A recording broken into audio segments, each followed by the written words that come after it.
मेरी ज़िंदगी में भी इमरोज़ हैं, उनकी ज़िंदगी में भी इमरोज़ थे। उन्होंने भी इमरोज़ से हमेशा एक ही शिकायत करी थी कि तुम मुझे ज़िंदगी की दोपहर में क्यों मिले, ज़िंदगी की शाम होने ही वाली है जब तुम मिले हो। और मैं भी कभी कभी करण से ये कहती हूँ कि I met you at the age of 30, you know it's too late, I wish I had met you before.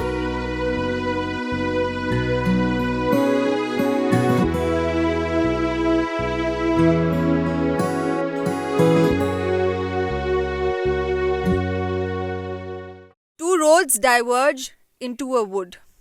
I took the one less traveled by, and that has made all the difference. Robert Frost को हमने अपनी formal education में पढ़ा होगा.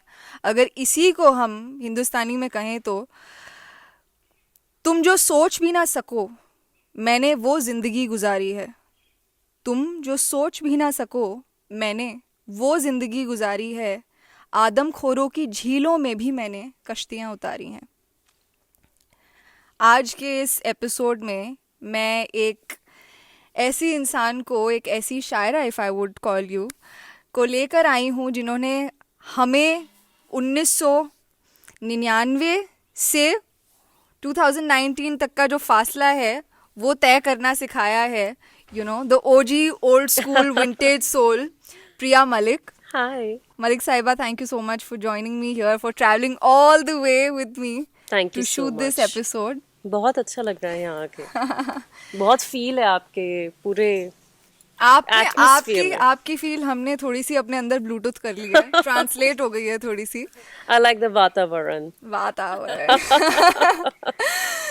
तो मलिक साहिबा, I think इसका एक अच्छी बातचीत का जो होता है ना, कोई सिरा नहीं होता. वो कहीं से भी शुरू हो जाती है, वो कहीं भी ख़त्म होती है, कभी कभी ख़त्म नहीं भी होती है. कभी हो सकता है 3 साल बाद भी हम यही बात कर रहे हों. तो पहली चीज़ जो मैं आपसे पूछना चाहूँगी वो ये है कि आपको किसी तारुफ की ज़रूरत नहीं है. You are in need of no introduction.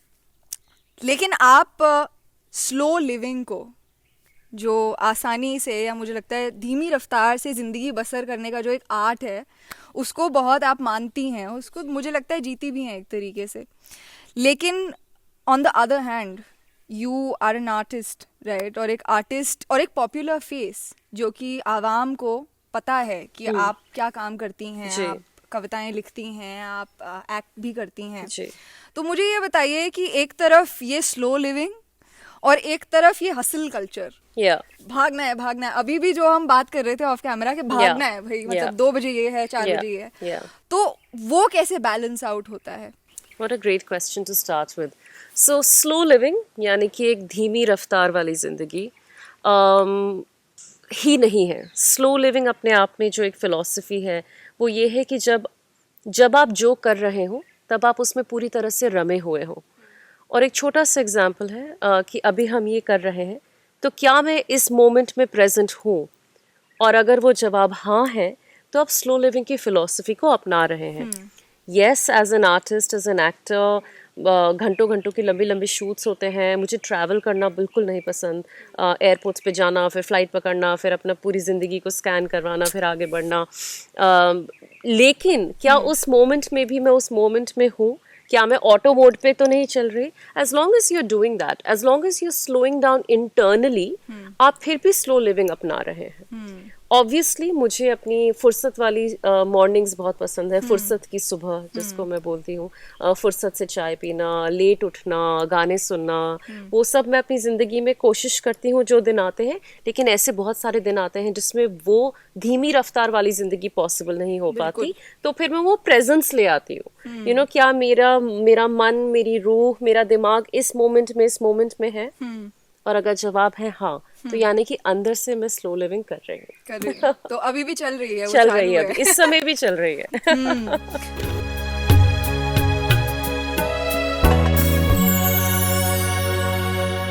Priya, sometimes, Yeah. मतलब जब मैंने, I remember the time when I discovered your handle पर से, Yeah. मतलब आपकी शख्सियत तो मैं शायद उसके बाद मैंने डिस्कवर करी पूरा, मतलब फुल स्टॉकिंग मोड में चली गई मैं. लेकिन प्रिया, समटाइम्स जो है, मतलब मैं प्रिया कभी कभी हूँ, तो वो कहाँ से आया? ये तो सवाल मुझे लगता है मेरे मन में और बहुत सारे लोगों के मन में होगा शुरुआत से। जी जी तो जी। वो कहाँ से आया? प्रिया समटाइम्स बहुत सारे इसकी बहुत सारी छोटी छोटी कहानियां और किस्से हैं इस यूजर नेम के पीछे। ऑब्वियसली मेरा असली नाम प्रियंका है, तो प्रिया मैं कभी कभी ही होती हूँ। एक्चुअली मैं प्रिया ऑस्ट्रेलिया जाके बनी क्योंकि उनके लिए प्रियंका थोड़ा डिफिकल्ट नाम था, तो उन्होंने प्रिया बना दिया और घर में भी मुझे प्रिया के नाम से बुलाया जाता है, तो Priya sometimes. Also because I really believe in having a fluid concept of identity, of work, of gender, religion, sexuality, anything. I believe कि मुझे आग से ज़्यादा पानी पसंद है, तो पानी की तरह जब तक मैं बह सकती हूँ मेरे लिए वो सबसे अच्छी ज़िंदगी है। और वो मैंने अपनी ज़िंदगी की हर चीज़ में अपनाया हुआ है। यू नो, मैं हमेशा एक पोएटिस बन के नहीं रहती हूँ, मैं हमेशा एक एक्ट्रेस बन के नहीं रहती हूँ, मैं हमेशा एक प्रिया मलिक बन के नहीं रहती हूँ, कभी कभी मैं कुछ और भी होती हूँ।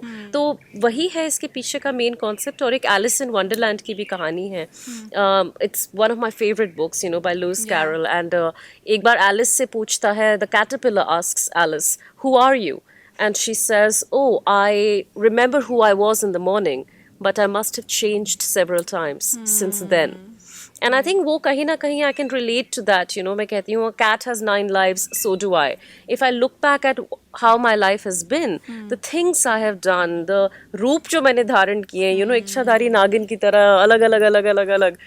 So I think कहीं ना कहीं I've always been Priya sometimes, and I always want to give myself that leeway to not always be a fixed, stable thing for people to be like, ये प्रिया है, क्योंकि ऐसा नहीं हो सकता। आई थिंक वो शख्सियत में बहाव होना बहुत ज़रूरी है, ज़िंदगी में बहाव होना बहुत ज़रूरी है। मैं 5 स्टार होटल में भी जाके खाना खा सकती हूँ, मैं चाय की टपरी पे भी जाके चाय पी सकती हूँ। जिस दिन मैंने अपने आप को ऐसे बांध दिया कि नहीं प्रिया, अब तो तुम बिजनेस क्लास ही ट्रैवल करोगी, तुम 5 स्टार होटल में ही खाओगी, तुम अपने साथ अपने manager, spot boy, hair stylist, वो सबको लेके अपनी ऑन्टोराज लेके चलोगी, तो मैं कहीं ना कहीं अब प्रिया नहीं रहूँगी।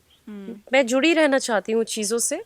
जड़ें भी होनी चाहिए मेरे और पंख भी होने चाहिए मेरे, तो इसलिए ये प्रिया समटाइम्स, यू नो। बहुत बढ़िया। तो और ये सारी बातें आपकी कविताओं के जरिए हमें सुनने को मिलती है, जी मुझे लगता है। जी जी जी, बिल्कुल बिल्कुल। क्योंकि एक जायज सवाल जो है, मुझे लगता है वो हर इंसान का होगा जो आपकी शख्सियत को जानता है, कि जब आप कविताएं लिखती हैं, आप अमृता प्रीतम को बहुत मानती हैं, तो ये सवाल भी मेरा रहेगा, लेकिन may be at a later stage. आपको क्या लगता है कि आपकी और प्रिया की फेवरेट चीज अदरक वाली चाय यहाँ पर है? अदरक वाली चाय, कम चीनी, कम दूध, कड़क।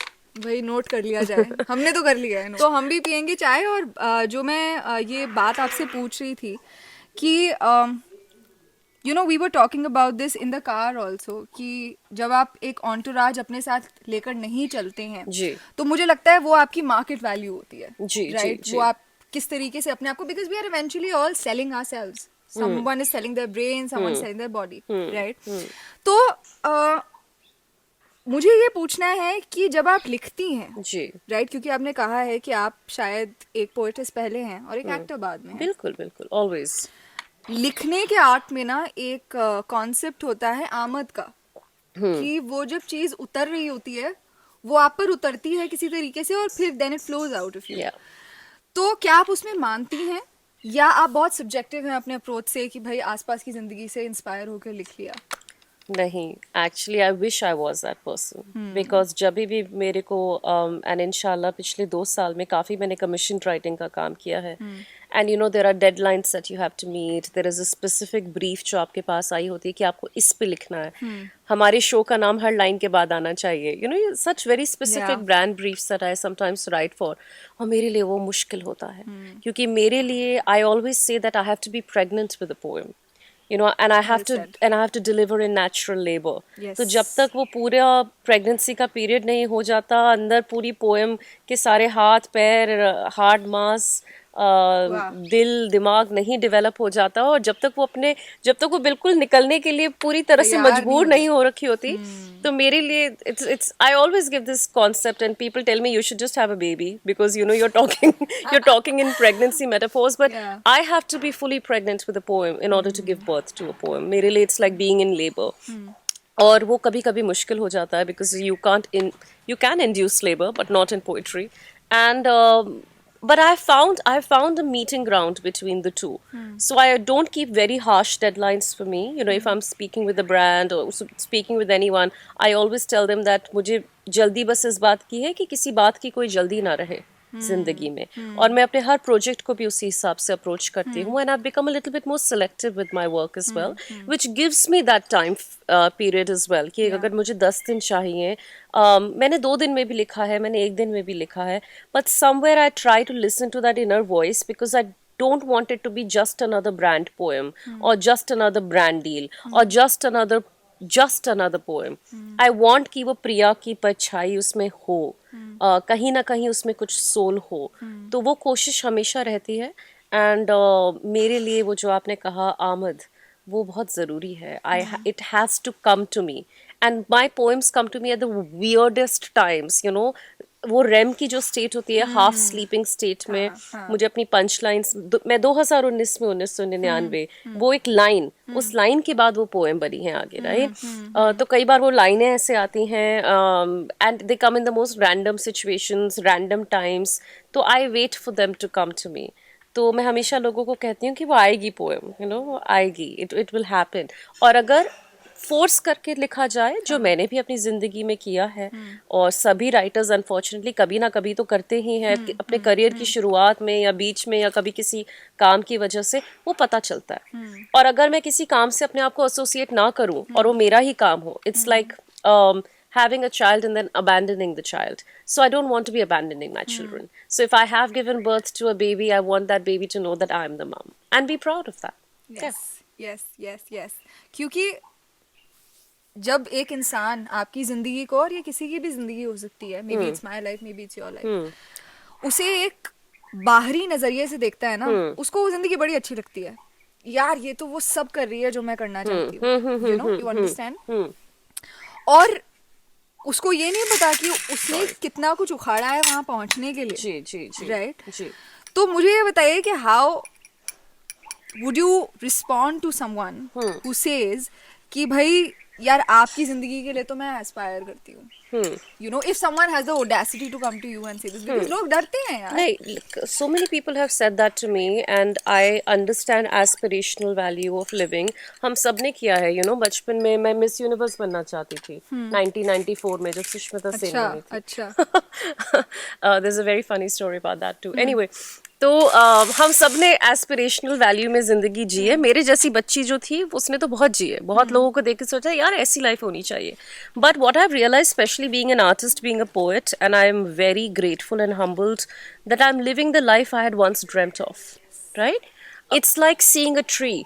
आपको सिर्फ वो जड़ के, जमीन के ऊपर क्या है वो दिखता है, आपको जड़ें नहीं दिखती. आपको नहीं दिखता कि एक दिन किसी ने ये बीज बोया था, आपको नहीं दिखता कि एक दिन किसी ने इस धरती पे पानी भी डाला था, आपको नहीं दिखता कि ये धरती धूप का इंतजार भी कर रही थी, और वो सब कुछ जो हुआ है उसके बाद जाके ये फूल खिला है. So I have had a very very strange trajectory as to how I became a poet.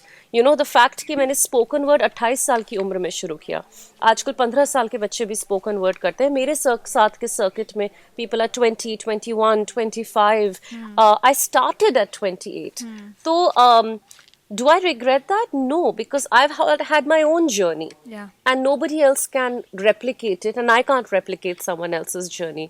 तो लोग जब ऐसे आके कहते हैं, I totally understand where they are coming from. And I've done that as well. तो हम सब ने ये किया है, aspirational value of living. तो but कोई भी चीज़ आसानी से नहीं मिलती. That's one thing for sure. There is always, unless you are really blessed, you know, people who are lucky or people who are born with contacts, I personally have nothing against them. मुझसे कोई पूछे, oh, do you have something against nepotism? The answer is no. वो उनकी जिंदगी है. They are born into it. उनकी किस्मत है. मैं किसी की किस्मत से क्यों compete कर रही हूँ भाई? मैं कैसे किसी को बोल सकती हूँ कि यार नहीं, तुम्हारी किस्मत अच्छी है, क्यों तुम्हें ये सब क्यों मिल रहा है? तुम्हें मिल रहा है, शायद अगले जन्म में मुझे मिले, शायद अगले जन्म में मैं चूहा बन के पैदा हूँ, बिल्ली बन के पैदा हुई ना, मे बी नहीं होती reincarnation. So you can't blame someone else's journey.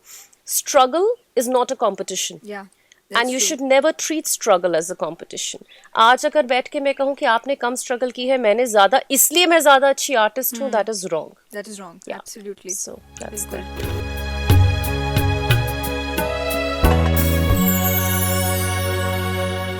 आपने बीज की बात करी, जी जी बीज बहुत जरूरी होता है बिल्कुल, किसी बिल्कुल। भी कलाकार के लिए, इंसान बनने के लिए मैं तो मानती हूँ कि बीज जरूरी होता है। तो आपसे ये सवाल अक्सर पूछा जाता होगा कि वो बीज कहाँ से आया, राइट?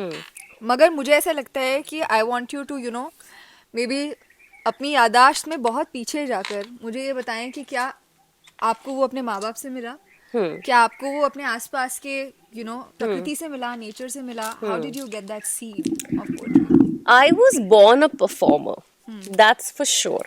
मेरी जो सबसे पहली मेमोरीज हैं वो हैं मतलब 4-5 साल की उम्र की, जिसमें मैं डाइनिंग टेबल के ऊपर खड़े होके पोएम सुनाती थी।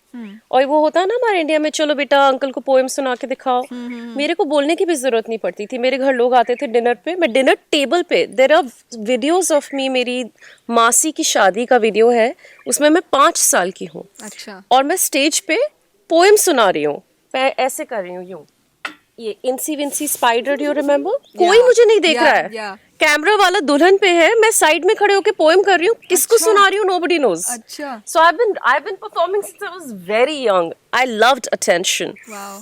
And any artist who tells you that they don't is lying, because कहीं ना कहीं for every art form you need an audience, right? अब वो attention आप कैसे grab करते हैं, आपकी कला, आपकी personality, जो भी है आपका तरीका, that's different. But I have been performing poetry since I was really young. My teachers picked up on it very early. तो स्कूल में भी वो बीज पे पानी और धूप वो सब आने लगी. Then I started getting picked up for these elocution contests जो स्कूल में होते थे. तो I used to stand behind a mic when I was like 7 or 8 years old and recite poetry again. You know, the old man and the cat went to sea in a beautiful black green boat, pea green boat. They took some honey and plenty of money. तो ये सारी poems, Oh Captain, my captain.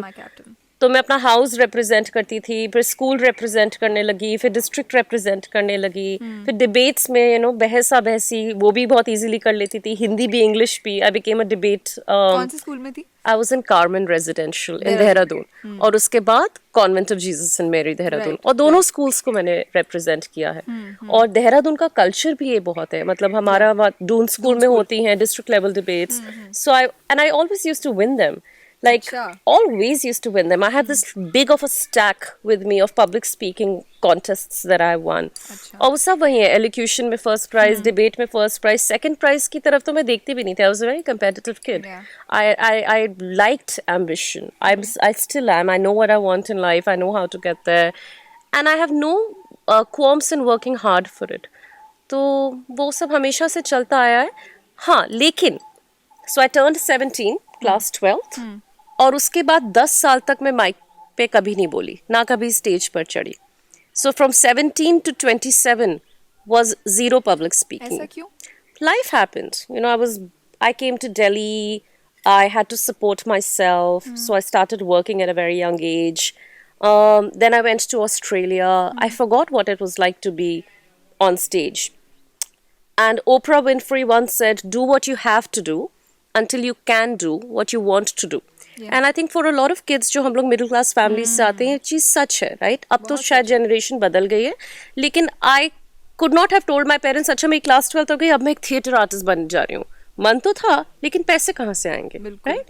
तो and I had some responsibilities and things like that. Finally at 28 when I got back on stage, it was Australian Poetry Slam and I won that as well. The round, जिस round में मैंने compete किया था Adelaide की तरफ से, तब मुझे रियलाइज हुआ कि प्रिया कितना मजा आता है स्टेज पे बोलने में, तू भूल गई क्या? And then I just went on and on and on and it's been 7 years now. I haven't stopped. And now it is a profession. Initially it wasn't. Even at 28 it wasn't a profession. It was just I did something out of sheer love for it. Yeah. But every story has a struggle. Yeah. Right? Yeah. And कभी-कभी ऐसी जद्दोजहद involve होती है उसमें जिसका मतलब ना आप समझ पाते हैं, और फिर दूसरे आपसे सवाल भी पूछते हैं कि ये क्यों कर रही है, what is it giving you, right? तो क्या जिंदगी में कभी वो मकाम भी आया है जहां पर लोगों को एक्सप्लेन करना ही नहीं है, चाहती ही नहीं हूं मैं करना, and while you are doing that, while you are thinking that, you are thinking maybe they right? I never thought they were right. You know, ये तो मुझे बचपन से सबने बोला है. I was a very rebellious kid. I always did what I wanted to do. I always did what I was told not to do. I'm from very humble I'm from a very humble background, but I never let that become a hindrance because 70% of India is from a humble background. Yes. You know, in fact, 70% of India is from a rural background. उन बच्चों के पास किताबें भी नहीं होती, तो कम से कम मैं इंग्लिश मीडियम स्कूल में जा रही हूँ, मेरे पास किताबें हैं, घर पे खाना भी मिल रहा है, तो who am I to complain? Yeah. So I think struggle is important, and I have had my own share. Lots of it, you know. Again, I always say struggle is not a competition. So for me to sit here and tell you that we had financial difficulties, that's probably 90% of the people watching this right now or listening Yeah. to this right now. Yeah. They've all had. जब मैं लोगों से बात करने लगती हूँ तो मुझे रियलाइज होता है हर किसी की जिंदगी में कोई स्ट्रगल रही है. क्या आप उस स्ट्रगल को अपनी पहचान या अपनी कहानी बनाना चाहते हैं, या क्या आप उस स्ट्रगल को एक अपनी लाइफ में एक चीज मानते हैं कि हाँ ये चीज थी, ये प्रॉब्लम थी मेरी जिंदगी में, मैंने इसका सोल्यूशन क्या ढूंढा. अब अगर 50 साल की उम्र तक भी मैं यही बोलती रहूं कि यार मेरे डैड को हार्ट स्ट्रोक हुआ था और मेरे फैमिली में फाइनेंशियल इश्यूज थे, मैंने 28 साल तक अपना करियर प्रॉपर्ली शुरू नहीं कर पाई, तो उसका कोई मायना नहीं रह जाएगा. हो गया, कर लिया, अब हो गया, अब चल रहा है अच्छा भगवान की दुआ से. और अगर स्ट्रगल नहीं होती, वो मेरी कहानी थी, राइट. तो लेकिन मैं तो ऑनेस्टली अपनी स्ट्रगल को स्ट्रगल भी नहीं मानती. ये बड़ी क्लीशे लाइन है कि मैंने बॉम्बे में वड़ा पाव खा के जिंदगी गुजारी है. ऐसे मेरे भी दिन रहे थे, लेकिन at the same time I was also living at band stand. You know, वो क्यों भूल रही हूँ मैं.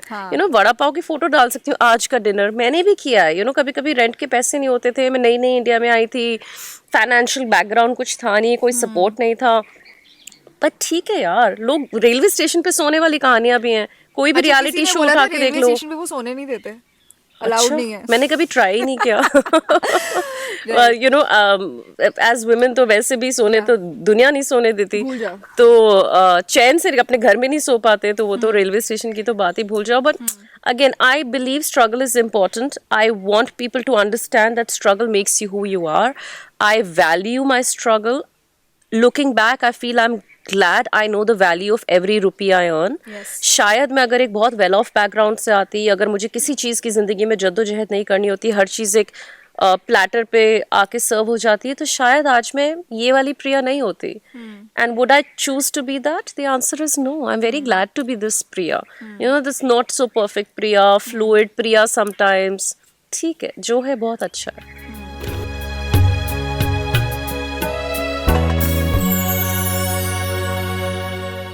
तो are you at peace? Because I know कि आपका जो पास्ट है, राइट, जो मुझे ऐसा लगता है कि हर इंसान का एक होता है माजी, right, and for you to make peace with that, it takes time. It takes that certain level of calm also. Right? And you were a very different person back then. Yeah. We know. Yeah. I have been very different people. Yes. I mean, when I was growing up, I'm 35, right? When I was growing up, they did not even have social media. Yeah. So some of my phases you haven't even seen. जो लोगों ने देखे हैं, वो भी एक अलग-अलग phases से I've gone through in my life. I was a very dramatic kid. When you stalk Priya sometimes on Instagram, you see those phases. Yeah. No, you won't, because You won't. Instagram started existing like 10 years ago? Yeah. So I'm 35. I had 25 years of life before that, right? So there is a lot of Priyas that I have been before that as well. Yeah. But this is the best version that you're right now. I don't know. Maybe I will evolve into a better human being. But am I content? And just to answer your question, am I at peace with myself? बहुत ज़्यादा. I think, and I think ये भी अब मेरे काम में झलकता है पिछले 1-1.5 साल में जो काम किया है. I finally, you know, I always questioned who I am. What do I want to do? What do I want to do? Yes.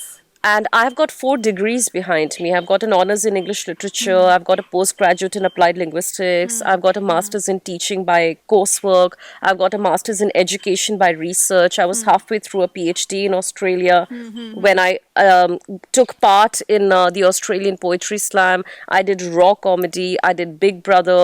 I was a high school English teacher.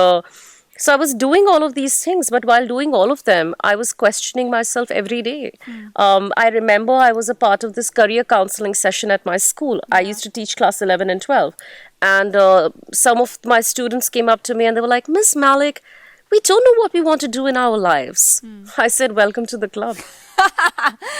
I'm 10 years older than you. I still don't know what I want to do with my life. Yeah. And what I wanted to tell them is that it is okay to not know what you want to do. हम इतना pressure डालते हैं specially हमारे country में बच्चों पे, क्या बनना है बड़े होके, क्या बनना है बड़े होके. मेरा तो हर साल बदलता था. मिस यूनिवर्स से मिस वर्ल्ड भी हो गया था क्योंकि लगा था शायद यूनिवर्स वाला कंपटीशन में ना पहुंच पाऊं. फिर पता चला हाइट तो है ही नहीं 5'8", कैसे करेंगे. फिर एक नया प्रोफेशन ढूंढना था. फिर मैंने कहा may be you know I will become the first female astronaut. पता नहीं क्या क्या सोचा था अपनी जिंदगी में. Then I wanted to become an actress. Then I wanted to become a writer. Then I wanted to become पता नहीं बहुत सारी, like every अतरंगी profession I could find. One thing I knew is I didn't want to be an engineer because my entire family wanted me to be an engineer. My sister is also an engineer. But I even wanted to be a doctor at one point in time. And given कि मैंने जितनी पढ़ाई कर ली उतने में डॉक्टरी हो जाती है actually, आसानी से.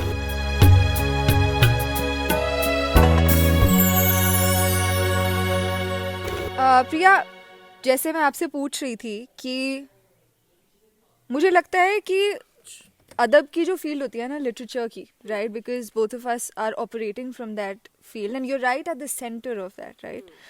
तो कभी भी मुझे लगता है कि औरतों को उनका ड्यू नहीं मिला है, despite the fact that we live in feminist times and we are also aware.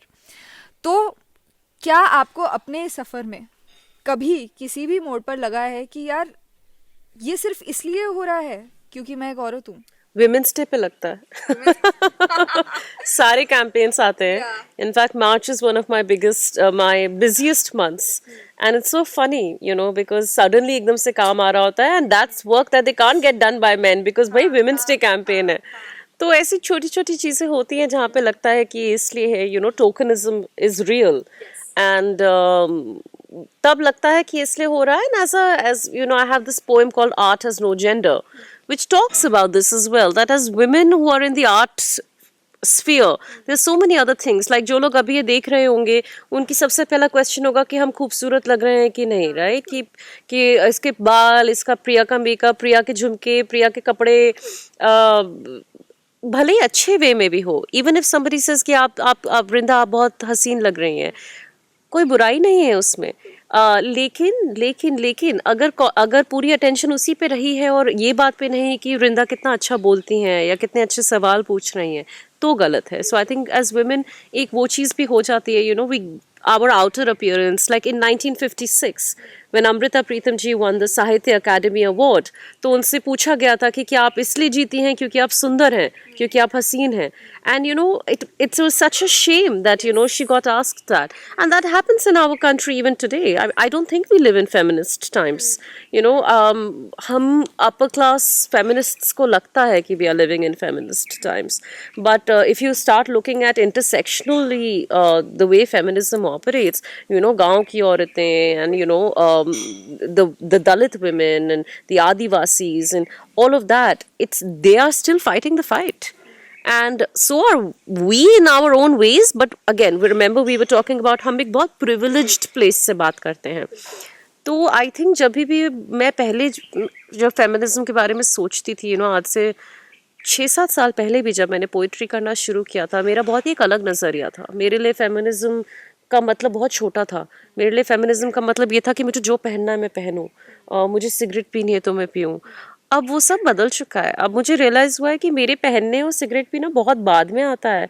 मेरे से पहले ऐसी करोड़ों लड़कियां हैं जो स्कूल नहीं जा पाती, यू नो, जिनकी पैदा होते ही शादी की कर दी जाती है, भ्रूण हत्या होती है, पैदा ही नहीं होने एग्जैक्टली दिया जाता. भ्रूण हत्या होती है. That's where the fight starts. तो अभी तो हम बहुत दूर है. These things do matter.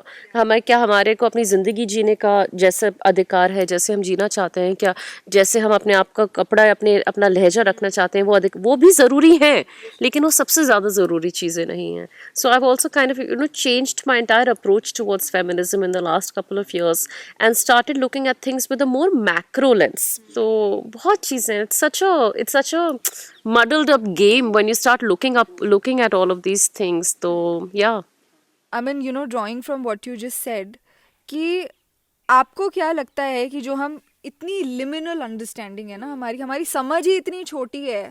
और मुझे सुनते वक्त मुझे ये लग रहा था कि अभी शायद इस मोमेंट तक मैं यही सोच रही थी कि फेमिनिज्म यही होता है, right. Because being a woman I explore it every day and I fight against it, I rebel.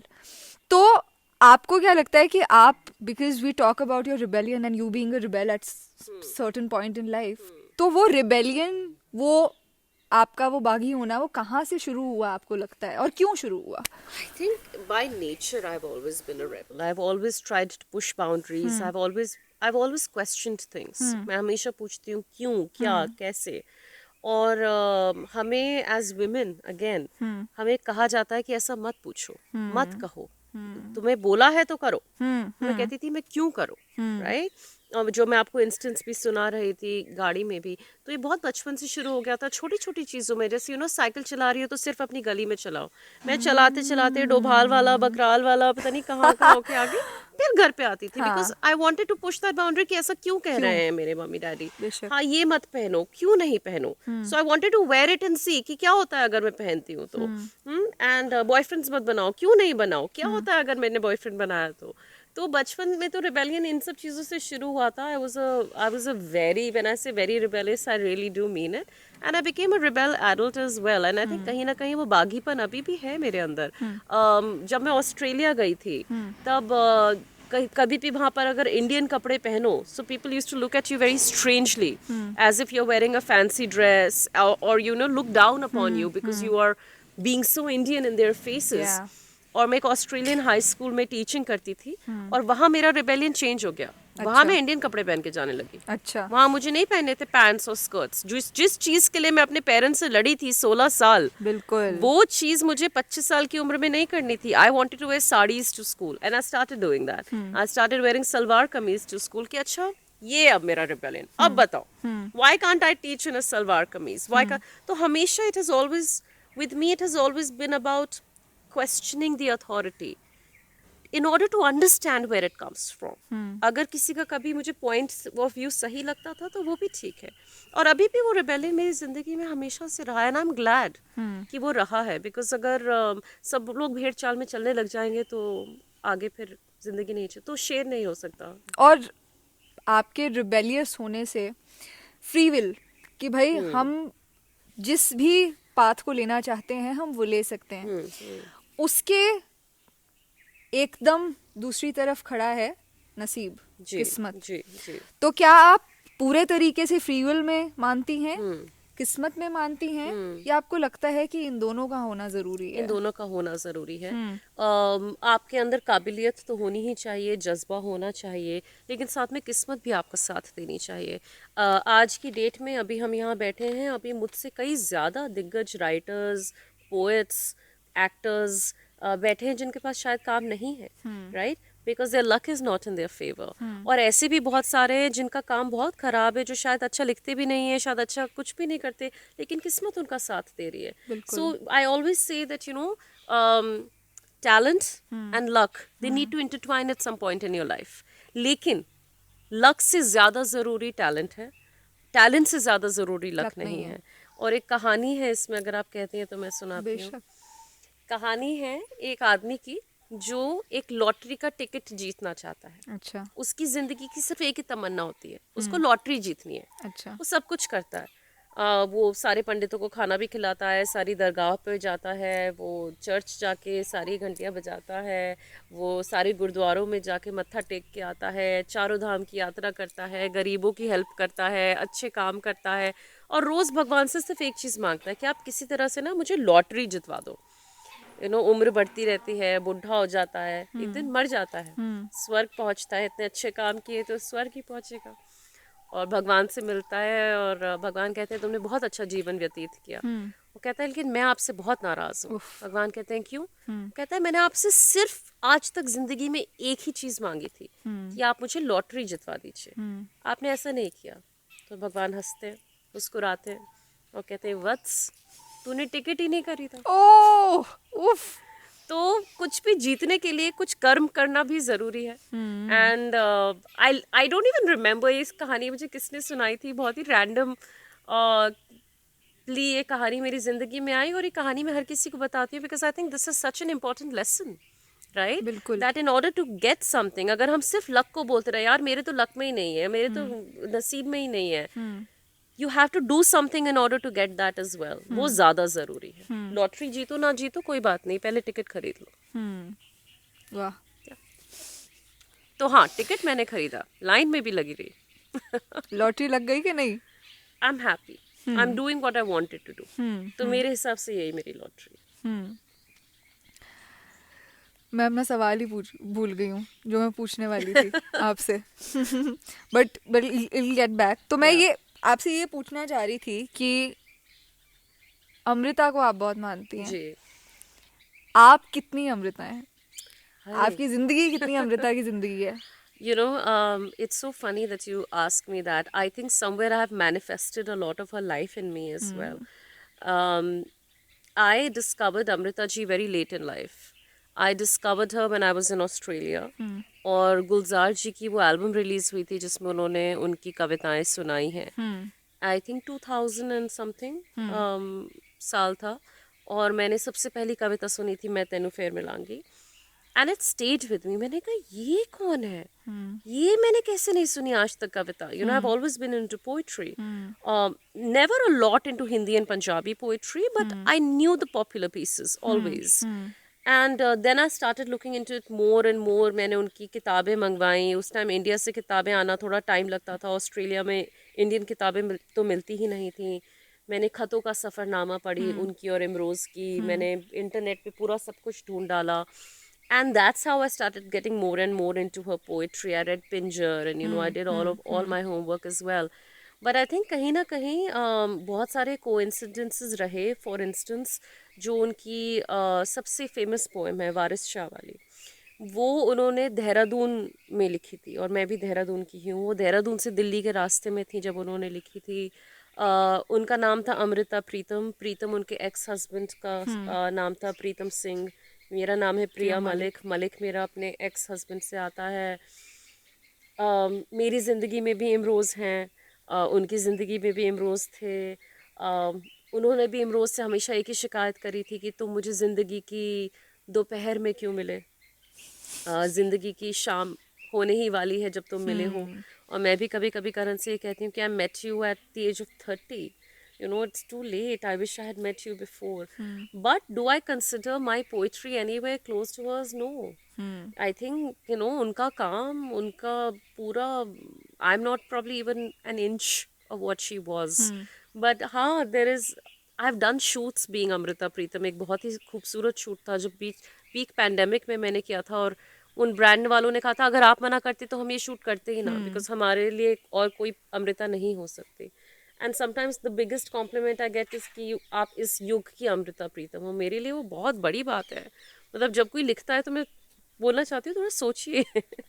इतना बड़ा complement for me, like that woman, she is quite something. और अच्छा लगता है, but I am just a fan. That's it, nothing more nothing. मैं कल रात को यही सोच रही थी कि मैं आपसे ये पूछूं ना पूछूं, कि क्योंकि ये लगता बहुत सरल सवाल है, बट एक्चुअली में इतना इजी नहीं है to understand Amrita's life, because it was very conflicted, right. और जिस तरीके से उनकी मौत हुई, जिस तरीके से उन्होंने जिंदगी बिताई, एक आम औरत वैसी जिंदगी, she has the audacity to live that life. और इसलिए मैं ये पूछना भी चाहती थी, and I'm glad you answered that question, Sahir और इमरोज वाला. जी. क्योंकि मैं आपको पिछले 4 साल से सुन रही हूँ जी, और अभी हाल ही में हमने शीर कोरमा पे काम किया, तो मुझे जब पता लगा कि आप भी उसमें जो हैं कास्ट हुई हैं, तो मुझे लगा कि this is come a full circle, I feel.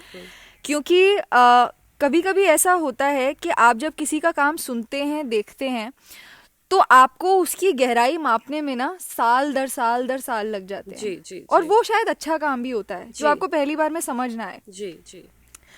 और आप की हर कविता में, आप नज्म कह लीजिए, आप कुछ भी लिखेंगी, उसमें पॉपुलर रेफरेंसेस जो आप डालती हैं ना, that in itself is education.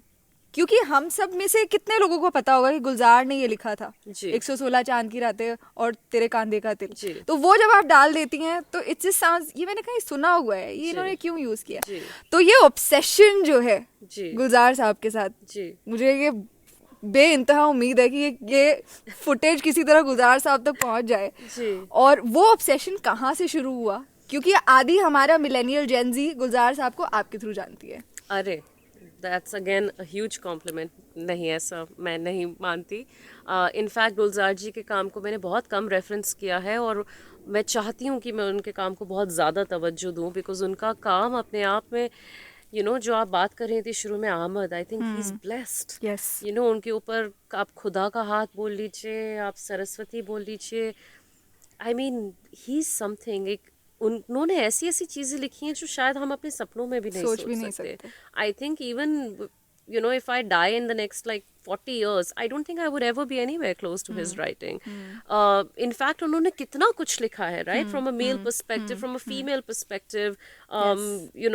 उन्होंने item numbers लिखे, उन्होंने कजरारे लिखा है, बीड़ी लिखा है। बीड़ी लिखा है, तो उन्होंने कितना कुछ लिखा है। उन्होंने इतने रोमांटिक गाने भी लिखे हैं, आइटम नंबर्स भी लिखे हैं, क्या क्या क्या नहीं लिखा गुलजार नहीं जी ने। लिखा, बिल्कुल। उन्होंने चड्डी को भी रोमांटिक बना दिया था, चड्डी चड्डी पहन के पहन फूल के खिला फूल है। खिला है, इमेजिन दैट, राइट?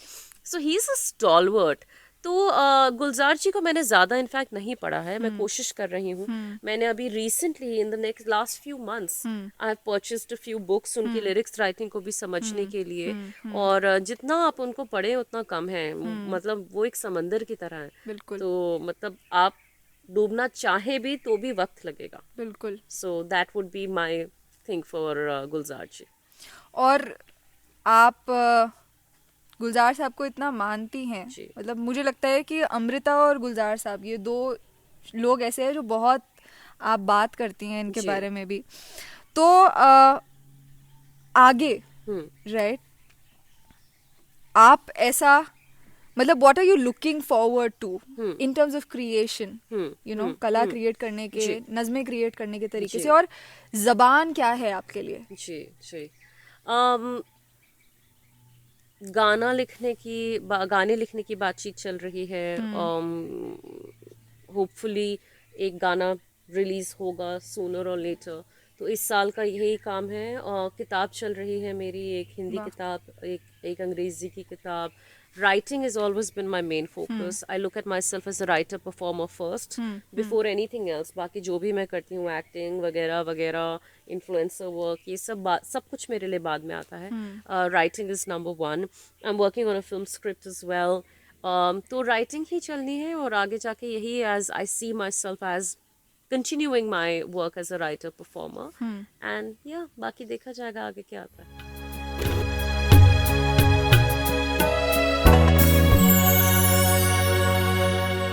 कोई एक गाना है जो मन में आ रहा है अभी इस वक्त? अभी इस वक्त कोई गाना मन में आ पुटिंग रहा यू है? इन अ स्पॉट। हाय राम, दिल ढूंढता है फिर वही फुर्सत के रात दिन, क्योंकि ये चिड़ियों की जो आवाजें हैं, हम धूप में बाहर बैठे हैं, तो मुझे देहरादून याद आ रहा है।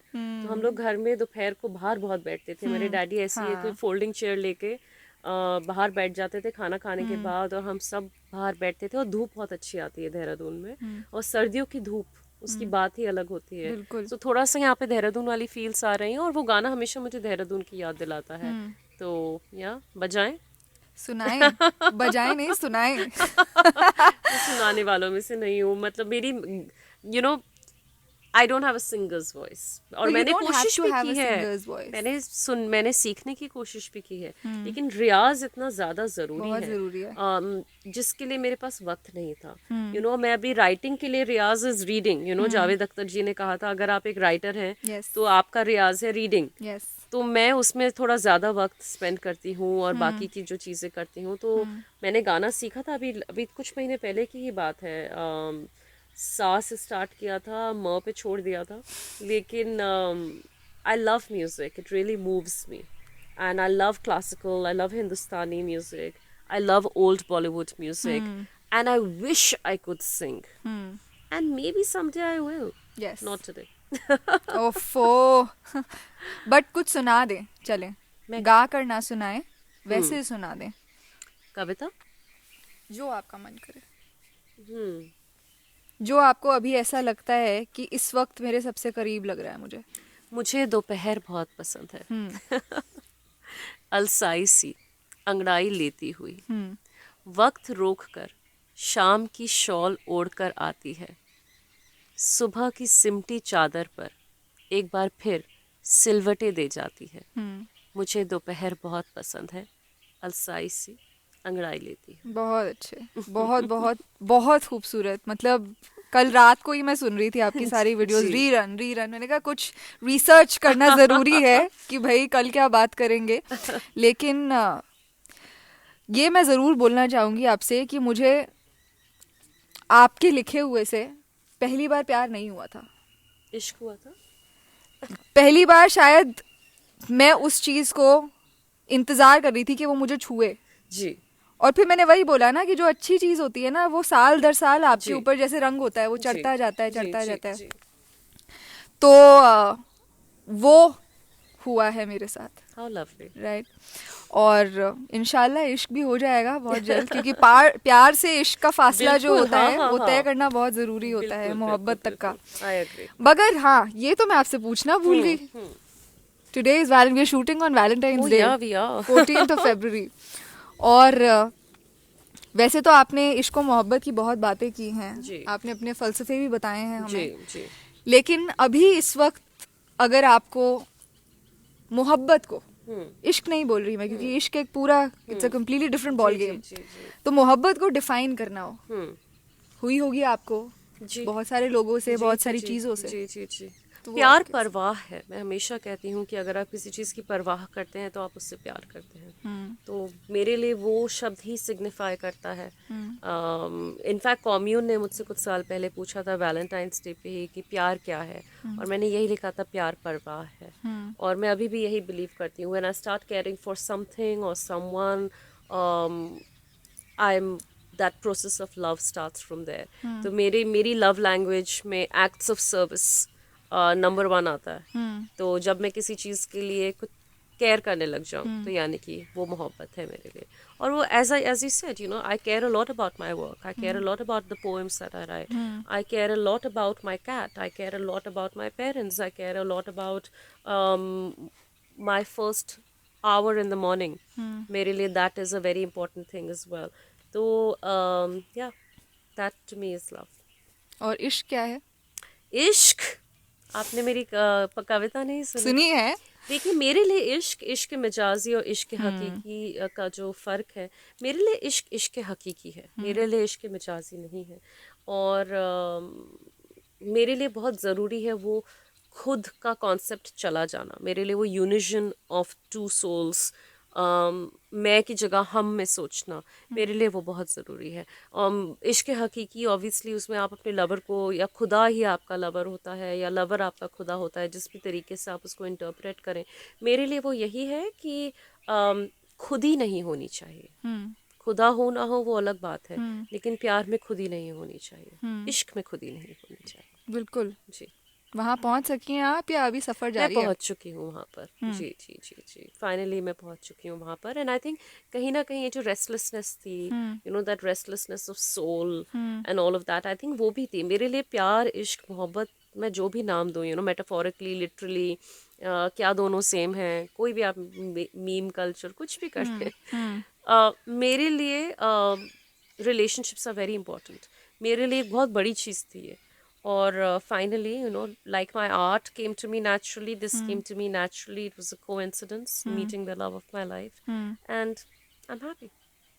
मजाजी और हकीकी दोनों ही हो गया फिर तो आपको। बिल्कुल, हाँ हाँ हाँ, मिजाजी You're one से, of those very few lucky people yeah, who've been able to experience both. absolutely, and it's insane, you know, मैं हमेशा, और बहुत सारे यंग ऑडियंस है मेरे जिनसे मैं बात करती हूँ, और मैं यही बोलती हूँ कि, यू नो, हम लोग सोचते हैं कि हमें वो किताबी प्यार चाहिए, वो फिल्मी प्यार चाहिए, जब होता है ना तो वो सच में किताबी और फिल्मी ही लगता है। बिल्कुल, आई बिल्कुल। Remember the first year of my relationship with Karan, I could not believe it, because हमारी लड़ाई भी फिल्मी होती थी, हमारा प्यार भी फिल्मी होता था, हमारी बातें भी बुकिश होती थी। वो when you meet the right person, you know, Yeah, because that's when you stop looking, and वो अपने आप पता चल जाता है, and it's exactly how you imagine it to be. that's true. तो वैसा ही है मेरा प्यार भी।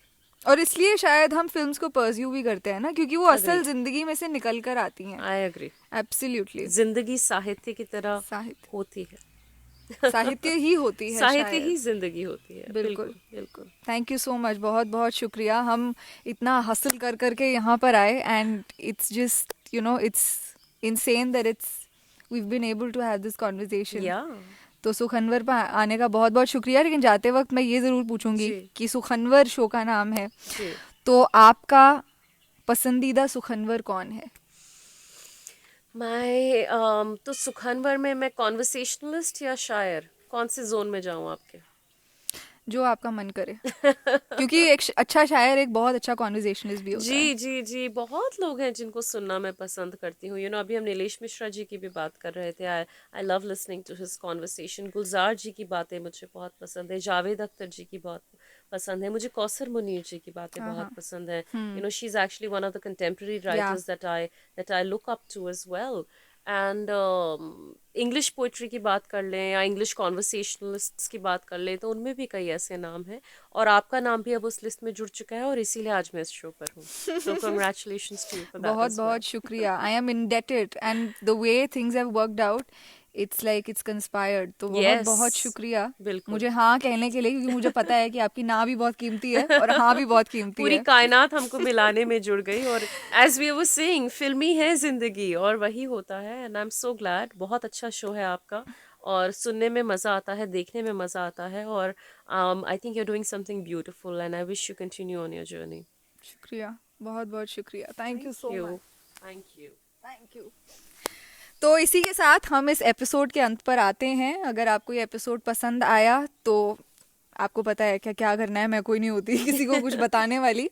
तो उम्मीद है आपको ये एपिसोड पसंद आया होगा, और मैं आपसे मिलूंगी अगले एपिसोड में. शुक्रिया. अगर आप इस एपिसोड को ऑडियो फॉर्म में सुनना चाहते हैं तो ये सारे ऑडियो प्लेटफॉर्म्स पर अवेलेबल है. सुखन जिंदा रहे.